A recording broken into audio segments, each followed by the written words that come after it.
গাড়িতে বসেছিলেন ধর্মগুরু। তাকে দেখতে পেয়ে প্রণাম সারতে এলেন 6 কনস্টেবল। ভক্তি ভরে পা ছুঁয়ে প্রণাম করতেই গুরুজি তার পকেট থেকে বার করলেন একতারা নোট। সেই নোটের বান্ডিল থেকে একটি করে নোট তুলে দিলেন 6 পুলিশ কর্মীর হাতে। টাকা পেয়ে সেই টাকা কপালে ছুঁয়েই পকেটে ভরতে দেখা গিয়েছে পুলিশ কর্মীদের। সেই ঘটনার ভিডিও ভাইরাল হতেই 6 জন কনস্টেবলের বিরুদ্ধে ব্যবস্থা নিয়েছেন ঊর্ধ্বতন কর্তৃপক্ষ। তাদের বদলির নির্দেশ দিয়েছেন পুলিশ সুপারিনটেন্ডেন্ট অমরনাথ রেড্ডি। ঘটনাটি ঘটেছে কর্ণাটকের বাগালকোটে।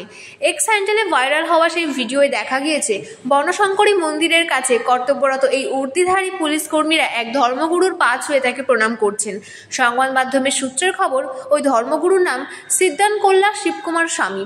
তিনি গাড়ি করে মন্দিরের পাশ দিয়ে যাওয়ার সময় কনস্টেবলরা ধর্মগুরুকে দেখতে পান এবং গাড়ি থামাতে বলেন। তারা শিবকুমার স্বামীর পা স্পর্শ করেন। মহারাজ এক বান্ডিল নোট বার করে তাদের টাকা দেন। সেগুলি কনস্টেবলরাও গ্রহণও করেন। ভিডিওটি ছড়িয়ে পড়তে সমাজ মাধ্যমে বিতর্ক তৈরি হয়েছে। কয়েকজন সমাজ মাধ্যম ব্যবহারকারী মন্তব্য করেছেন, পুলিশ তাদের ব্যক্তিগত বিশ্বাস থেকে গুরুকে সম্মান করতেই পারে, তবে উর্দি পরে ধর্মগুরুর সামনে মাথা নত করা এবং কারোর কাছ থেকে টাকা নেওয়া উচিত হয়নি। শুক্রবার বাগালকোটে সাংবাদিকদের মুখোমুখি হয়ে সিদ্ধানকোল্লা শিবকুমার স্বামী পুলিশ কর্মীদের বদলের বিষয়টি নিয়ে সমালোচনা করেছেন। তিনি বলেন, এটি ঘুষ নয়, এটি আশীর্বাদী স্বরূপ।